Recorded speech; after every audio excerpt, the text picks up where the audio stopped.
about what death is or what death means or how we're supposed to deal with death and those kinds of things. What are some cliches or euphemisms that you've heard related to death?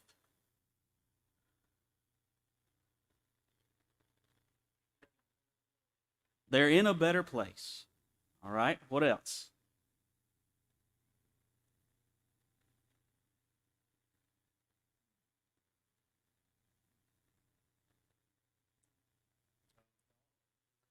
It comes to all of us sooner or later. Okay. At least they're not suffering anymore. What else? What about the euphemisms? Instead of using the word death or that someone has died, we say what? They, I'm sorry? They bit the dust. Yes, that is true. Passed away, right? What else? Somebody was they're asleep, right? Um, they lost their battle with, fill in the blank. They have departed, resting in peace. We have all of these euphemisms. We have all these ways of sort of working our way around the topic of death, where we don't completely address it, or we kind of talk about it in ways. The Some of the cliches, I was trying to look up more than what I could remember. God wanted His angel. It's for the best. I've actually heard someone say that. Even if some of these euphemisms and cliches are at least partially true, how much do you think it actually helps when we have lost a loved one? When someone says some of these things to us?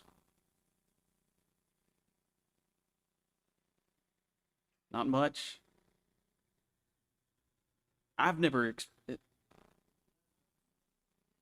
It does let us know that they care. Of course, there are other ways they could let us know that they care. I've never experienced a great amount of relief or anything like that personally when trying to deal with death, and I hear someone say one of these things. It's just kind of a okay. They feel like they had to say something, so they said that. All right, I guess we'll move on. Um,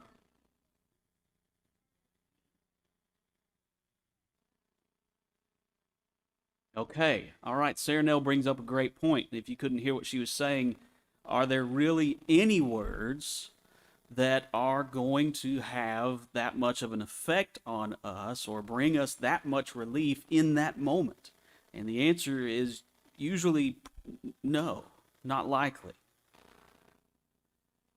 Last week we talked about the importance of how we deal with death, how we deal with the pit of Sheol, and how that pit is something that we all have to face. And it was brought to my attention last week that one of the things that, and this was after class was already over, I had a conversation about the fact that one of the things that we also have to recognize, in addition to how we deal with it and how we address the subject of death, is also the impact that that can have on other people around us, especially the people like in our families, our close friends, and those that we may have an influence over. How we deal with this topic is going to influence how they are going to then be able to deal with the deaths that they have to experience in their lives. And so it's really important to recognize how we go about talking about the subject of death, how we go about addressing it in our lives. And this morning, we're going to talk about um, whether death is a friend or a foe. I'll let you chew on that for just a second. Is death a friend or a foe? Now, typically, in your circle of friends, in your family, even amongst your church family, when death has been dealt with, maybe in your family even, how has death typically been viewed? Is it a friend or a foe? A foe? That's been your experience? Is more often it's been viewed as a foe? Okay, it depends on the situation. All right, how so?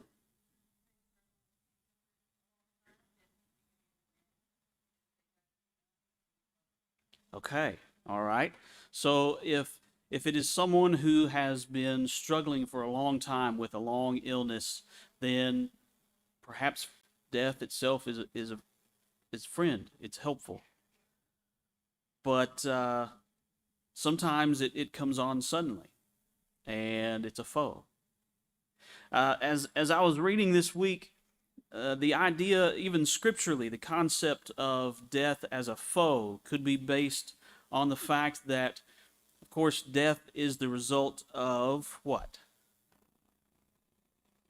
Sin, right? Death is the consequence of sin. And then as you read through, say, the Old Testament, for example, any contact with a dead body would make a person ritually unclean, and so they would have to go through a process of purification in order to even be able to go worship God. And then it also seems that as we read in different places in Scripture that death is seen as a violation of what God really intended for creation. Excuse me. But on the other hand, and this was something that I had never thought about before until I was reading this week. In Genesis chapter 3, after Adam and Eve have sinned, and God is considering their circumstance, notice what is said in Genesis 3. I believe this is verse 22. Lest he reach out his hand and take also of the tree of life and eat and live forever. And this is just as God is considering what to do about this. And then ultimately we know that he sends them out of the Garden of Eden. But think about what's being said just in this brief phrase here. I always kind of looked at this as just a series of thoughts about the punishment that Adam and Eve are going to have to endure, that mankind was going to have to endure. This is their punishment. They are going to be deprived of the ability to continue living. Has anyone ever thought about this in any other way? Just out of curiosity. As anything other than punishment?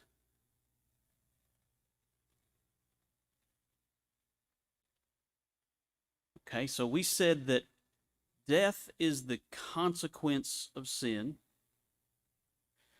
So we know that at this point, Adam and Eve have already sinned, right? Have you ever thought that this may be, in some ways, a form of divine mercy? Because at this point, Adam and Eve are broken, sinful creatures. They've given in to temptation, they've given in to sin, and so the idea of living forever as sinful, broken creatures, that actually sounds more like a burden than a blessing, doesn't it? Can you imagine living the lives that we live, and the things that we have to go through, and the things that we have to endure, the things that we have to deal with in this life? Can you imagine that being the life that continues on for eternity? My answer is no, thank you. we would have to be separated from God, right? Yeah. Again, no thank you. Yes, sir.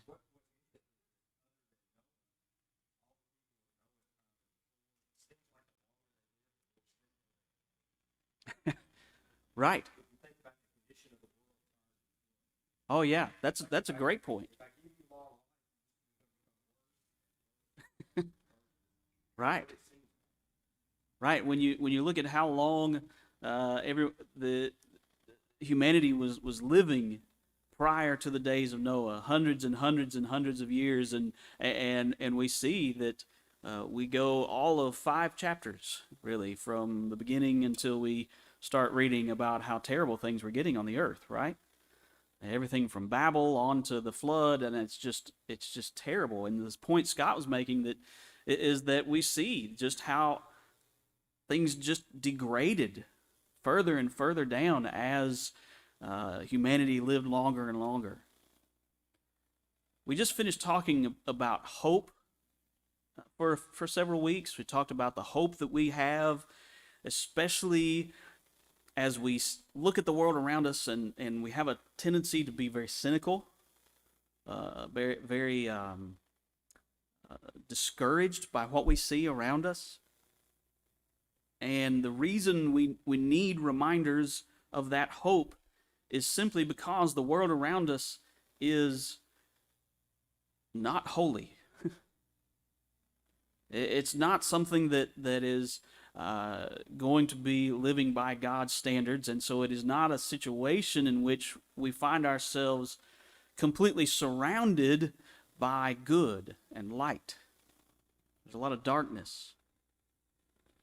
And so I can't imagine living eternally in this broken, dark, problematic world. And so maybe, yes, death was a consequence of sin, and in that sense it is a foe.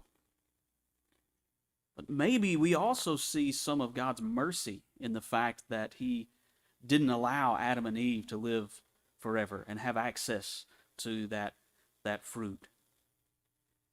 And as we consider,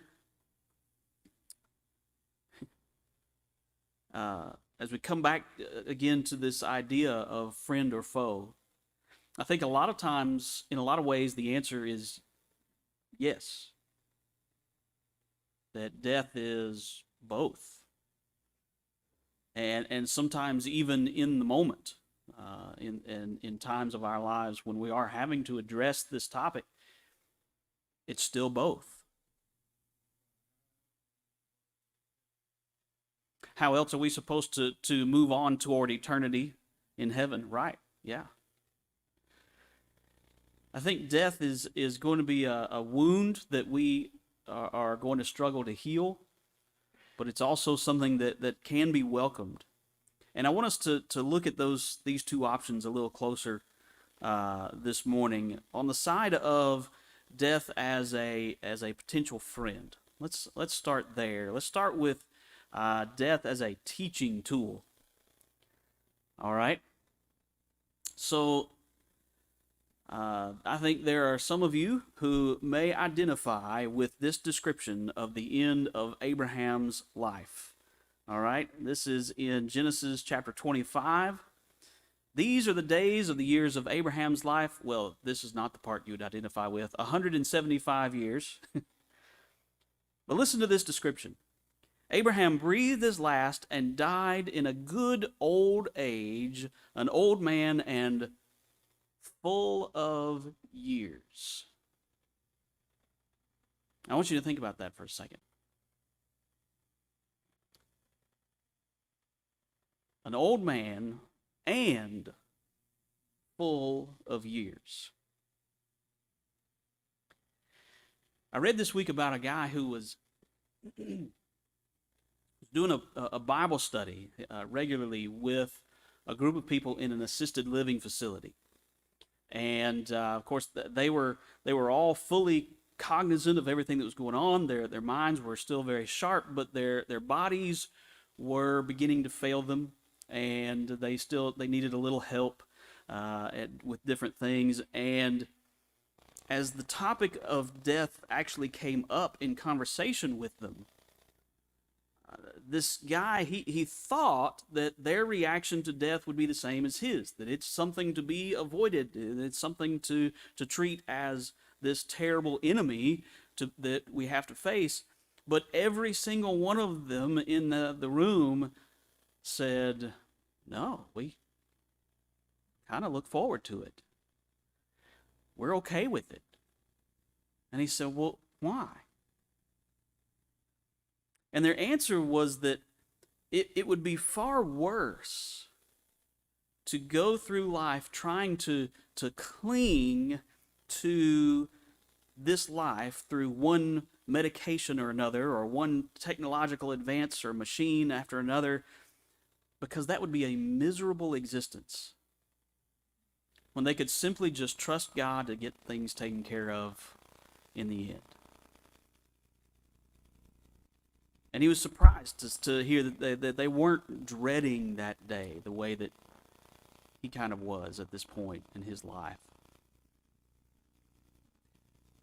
And Irenaeus, in the 2nd century, taught something very similar. And, hey, Tom, these batteries are about to die.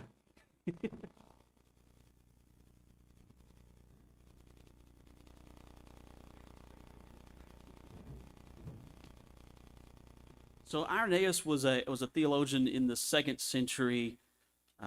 He was one who would have studied under those who studied likely under the apostles, okay? And he says that there is a choice to make when it comes to the end of this life. Either we are going to trust God as the source of all life, or try to just have life and live life on our own terms. And he says that's the decision that we have to make when dealing with our own mortality. If we can embrace our own mortality, that is actually a step in our spiritual maturation process, because it pushes us to put our faith and our trust in God rather than in anything in this life or anything that we can do.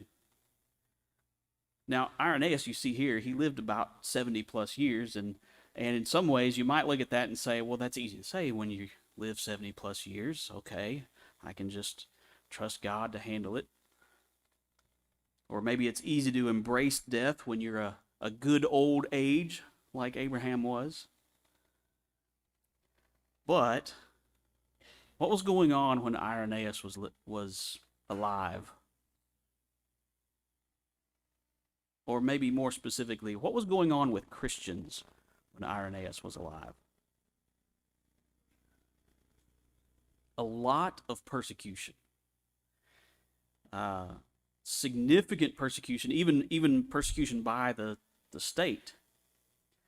And so there were Christians all around him who were suffering. There were Christians who died premature deaths. There were Christians who died terrible deaths. This was just a commonplace thing. And yet what Irenaeus saw was Christians whose courage and faith and trust in God was something to be learned from, something for all of us to grow from, rather than cowering in fear over the idea of death. He taught that this was a great opportunity for us to learn more fully how to trust God, how to allow Him to work in our lives. And even if you go back to the example of Abraham, I appreciate the fact that the author of Genesis makes this distinction, it seems, between old age and full of years. Did you notice that? I don't think he's just being redundant there. I don't think he's just repeating himself. I think that some people's lives are full of years long before they reach old age. Does that make sense? Regardless of what age you are, according to a calendar, being full of years could mean a lot of things. So being able to trust God in the face of death is not that has nothing to do with just our age. Now, on the flip side of this, yes, ma'am, sorry. Satisfied with life. Right. That I like that translation a lot better. Thank you. Satisfied with life. Now, the flip side of this conversation is that at any point in life when we have to deal with death, we also know that there is a great deal about it that is irrational, that simply does not make sense. Augustine, we talked a little bit about him when we went through the church history class. He was in the 4th century. He talked about death in this way. He talked about death as an invasion into God's creation. It's because he saw it as inherently violent, as inherently unnatural. But when death is something that is irrational, this is a question. When is death particularly something that is irrational or something that we have a difficult time explaining?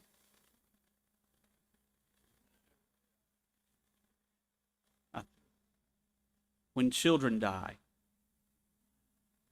The type of, the manner of death. Right. What else? Any other thoughts on that?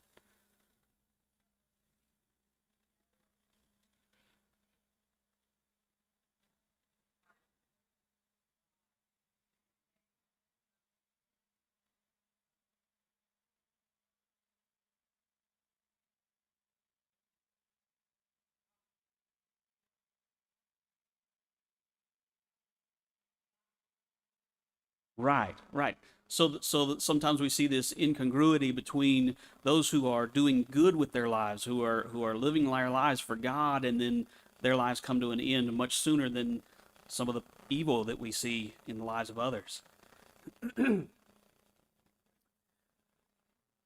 It's especially in those times, I think, that we see death as an intruder, as an enemy to be defeated. Several years ago, I had to do a funeral for a 3-year-old. 3-year-old who actually had his life was taken by his father. That was not an easy funeral to do. And you know why that was a particularly difficult funeral to do? Didn't have anything to do with the funeral service. It's because you know what that whole family wanted to know? Why? Why did this have to happen? Why did it have to happen to him? Why at such a young age? Why? And in moments like that, we find ourselves without answers a lot of times. I want us to turn to Job chapter 38.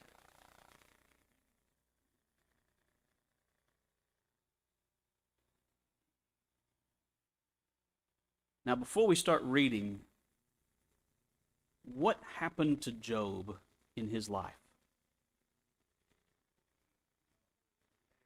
Okay, all of his sons and daughters were taken. He lost everything. And so what does he spend about 35 chapters doing? He's trying to figure out why. He's asking God why. In fact, on some occasions, he gets kind of borderline accusational of God. How dare you do this to me? I've been nothing but faithful to you. I did not deserve this. Why would you allow this to happen? And so, man, I'm gonna have to get some water before the sermon. Uh, he is he's angry. He's confused. He's trying to find answers. And he's, in many ways, demanding an audience with God. Or even on some occasions, the language is such that he is demanding that his case be brought before God, the judge, because he thinks that he has been wronged and that he should be allowed to defend himself in God's court. Especially when his three friends are there to tell him, well, you've obviously been a terrible human being. Look at all that you lost, okay? Great friends. I'm so glad I have none like that. And then God actually answers Job. However, here is a portion of that answer. Somebody read verses 4 through 7 of Job 38.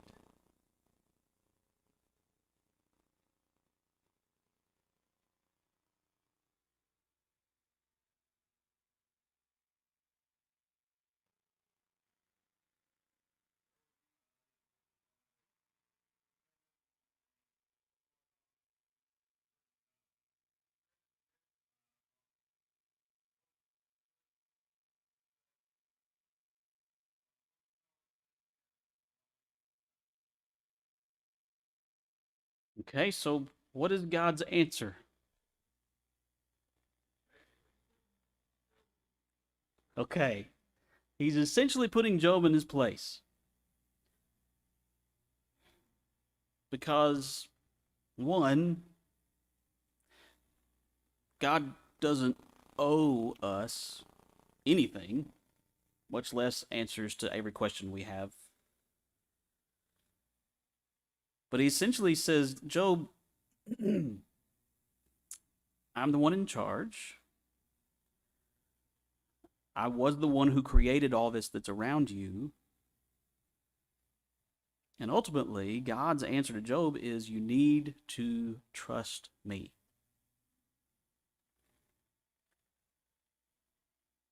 One author writes that perhaps when we are in Job's shoes and we find ourselves with all kinds of unanswered questions, the whys, the hows, the why now, why them, what, that perhaps this should be a time that points us toward someone who has been to Sheol and back. Because certainly we know that Jesus' own death was horrible. It was violent. It was premature, at least from our perspective, right? He was not old of age, although he may have been full of years. But at the same time, when we look at the cross, it's not just violent and horrible and premature. What else is it?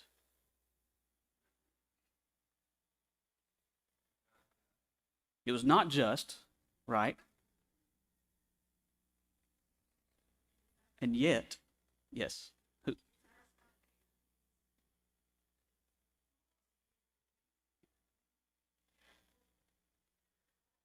Right. It's also a blessing for us. And we also see in Jesus, not only was it horrible and violent and unjust, it was also obedient, humble. Certainly we see in Philippians chapter 2 as the Apostle Paul describes the life of Jesus and the obedience of Jesus and how he submitted himself to what had to be done. But really, while a lot of our conversation this morning has been sort of an approach toward death from the outside looking in, I guess, or in the sense that we've been discussing a lot of how we deal with the deaths of others around us, or how Society typically deals with the deaths of people around us. The focus of this class is really, in a lot of ways, more about our own deaths. So, what will my death be like? What will your death be like? Will it be old of age and full of years? Will it be sudden? Will it be irrational? What's the real answer to this question? We don't have any idea. We have no idea. And maybe that's why at times we're anxious, unnerved by just the topic of death. But I think God's message to us in all that we read in Scripture is the same message he has for Job when Job wants answers that are not going to make a lot of sense to him. Message is, trust me. We are not going to be able to master death in the sense that we have a whole lot of control over the when and the how and the where and all those kinds of things. And we certainly are not ever going to understand everything about it. So, in light of that, I think it's really important for us to acknowledge death as both friend and foe for us, and necessary. And that's a part of the reason it is a friend, right?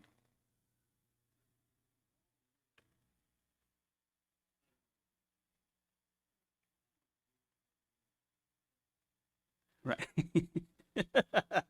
Population control, is that what you're saying?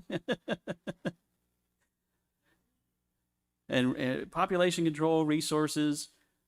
But you know what else I think? A lot of conversations I've had with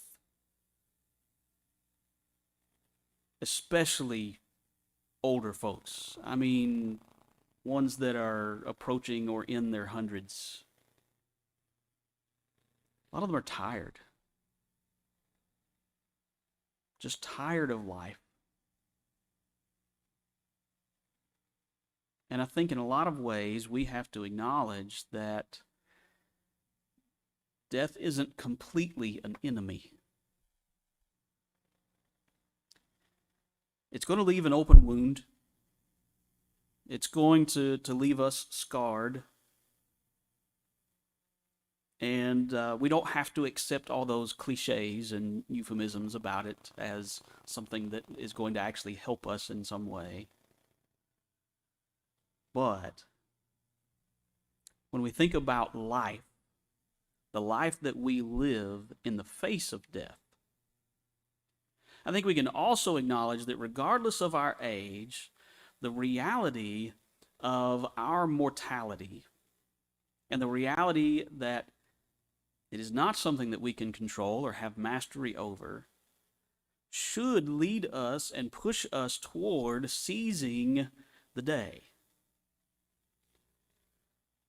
Especially for hope and love, faith, kindness, faithfulness to those that are in our lives, our friends and our families,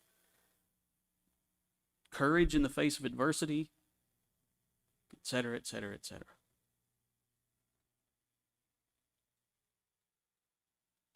And when we have to deal with it, friend and foe, we still have to trust God all the way through.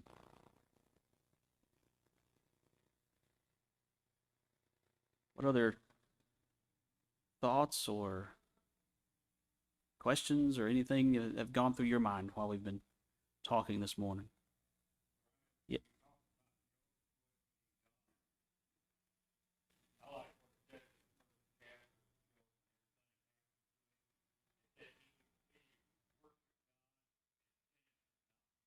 Right, right. Okay.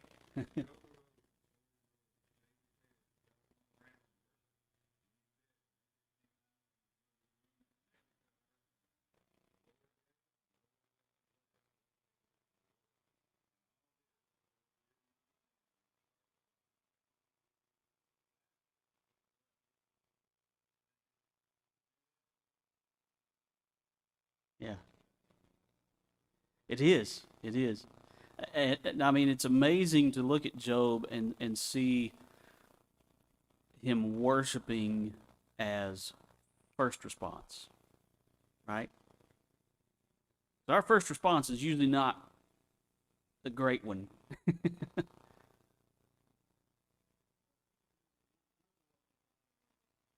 That's right.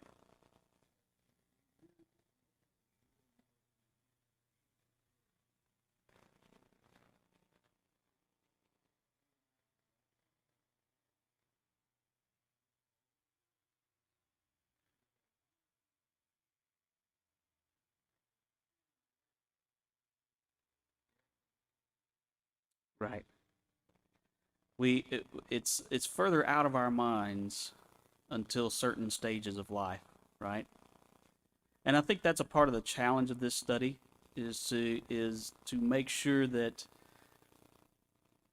we acknowledge how fleeting life is and that we acknowledge how little control we have over this life. And so our life in the face of death, the fact that we are on our way, we are every moment, every day getting closer and closer to our own death, whenever that is, that should have a significant impact on the way that we live our lives. And ultimately, that's where this study is going. Um, get into more details on that in the coming weeks. Yes, sir. Like cramming for finals. I hope that that's not the plan because we don't know when the finals are coming, right?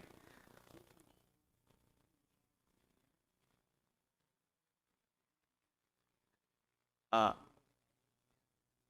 work our way up to birth. Is that?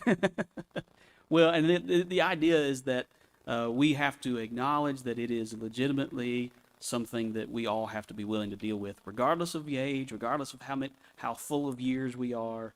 It is the reality of this life, that this life is not eternal. And so, what did you say? Maybe for somebody else?